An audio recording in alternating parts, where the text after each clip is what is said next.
Assalamualaikum warahmatullahi wabarakatuh. Selamat datang di channel YouTube Kisah Sahabat, kisah Islami penuh inspirasi. Gambaran umat Islam di hari kiamat ini membuat Nabi Muhammad SAW menangis, namun kemudian tersenyum. Suatu ketika, para sahabat sedang berkumpul di sekitar Rasulullah SAW. Mereka melihat suatu pemandangan yang aneh. Tiba-tiba saja mereka melihat Nabi Muhammad SAW tampak bersedih, dan mata beliau berkaca-kaca seolah akan menangis. Tetapi tidak berapa lama kemudian tampak wajah beliau berbinar-binar gembira.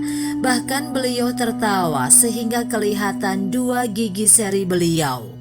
Para sahabat penasaran, tetapi mereka malu untuk bertanya. Sampai akhirnya Umar bin Khattab yang memang cukup kritis memberanikan diri untuk bertanya pada Rasulullah SAW. Wahai Rasulullah SAW, apa yang membuat engkau tampak menangis kemudian tertawa? Tanya Umar. Nabi Muhammad SAW tersenyum melihat wajah-wajah para sahabat yang tampak keheranan sekaligus penasaran. Sungguh ditampakkan kepadaku suatu pemandangan di saat ditegakkan pengadilan Allah Subhanahu wa Ta'ala, yakni Yaumul Hisab, hari perhitungan, tutur Rasulullah SAW. Kemudian beliau menceritakan bahwa ada dua orang dari umat beliau yang menghadap Allah Subhanahu wa Ta'ala. Salah satunya mengadukan temannya. Dia berkata, "Wahai Allah, ambilkanlah untukku kezaliman yang dilakukan saudaraku ini padaku." Maka Allah berfirman kepada orang yang menzolimi tersebut, "Berikanlah kepada saudaramu kezalimanmu itu, yakni kebaikannya, untuk menebus kezaliman yang telah dilakukannya saat di dunia kepada saudaranya itu." Wahai Robi, bagaimana aku bisa melakukannya sedangkan aku tidak lagi memiliki kebaikan sedikit pun? Kata lelaki yang zalim itu. Allah berfirman kepada lelaki yang menuntut tersebut, "Bagaimana engkau meminta darinya sedangkan dia tidak memiliki lagi kebaikan sedikit pun? Diambilkan dari keburukan-keburukanku, ya Allah, dan pikulkanlah kepada dirinya." Memang seperti itulah yang diajarkan oleh Rasulullah SAW. Dosa atau kezaliman yang berhubungan dengan manusia, termasuk hutang, tidak cukup hanya dengan bertobat kepada Allah Subhanahu wa Ta'ala.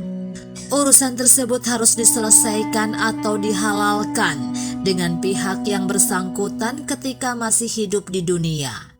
Jika tidak, kejadiannya akan seperti yang diceritakan Nabi Muhammad SAW tersebut. Ketika melihat pemandangan itulah Nabi Muhammad SAW merasa bersedih dan hampir menangis melihat keadaan umatnya yang memilukan tersebut. Reaksi beliau yang seperti itu dilihat oleh para sahabat tanpa tahu penyebabnya. Kemudian Nabi SAW bersabda, "Itu adalah hari yang agung, di mana pada hari itu setiap orang membutuhkan adanya orang lain yang dapat memikul kesalahan-kesalahannya."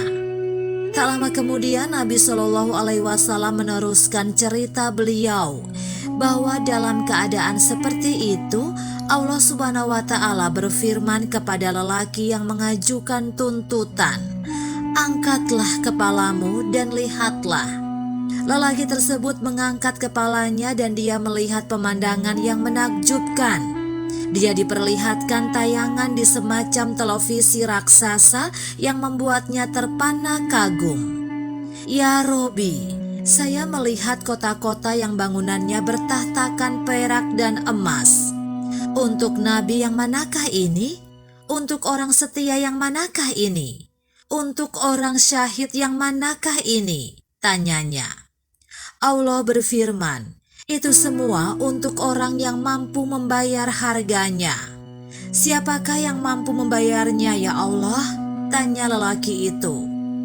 Engkau mampu membayarnya, jawab Allah Subhanahu wa Ta'ala. Dengan apa saya harus membayarnya ya Allah? Tanya pria itu lagi. Dengan memberi maaf kepada saudaramu. Segera saja lelaki penuntut tersebut berkata, Ya Allah, saya telah memaafkan dirinya. Dalam riwayat lain disebutkan, setelah lelaki itu memaafkan temannya, Allah berfirman kepadanya, Gandenglah tangan saudaramu itu, dan ajaklah dia masuk ke surga yang telah menjadi milikmu tersebut. Ketika melihat pemandangan tersebut, Nabi Shallallahu Alaihi Wasallam menjadi gembira, dan beliau tertawa sehingga terlihat dua gigi seri beliau. Reaksi yang dilihat oleh para sahabat tanpa mereka mengetahui penyebabnya. Selesai menceritakan semua itu, Nabi Shallallahu Alaihi Wasallam bersabda, Wahai manusia, bertakwalah kepada Allah Subhanahu wa Ta'ala dan perbaikilah hubungan antara kalian. Sesungguhnya Allah Subhanahu wa Ta'ala menghubungkan antara orang-orang mukmin. Demikianlah kisah sahabat yang dapat kami sampaikan. Semoga bermanfaat dan dapat menginspirasi kita semua. Sampai jumpa di kisah selanjutnya. Terima kasih. Wassalamualaikum warahmatullahi wabarakatuh.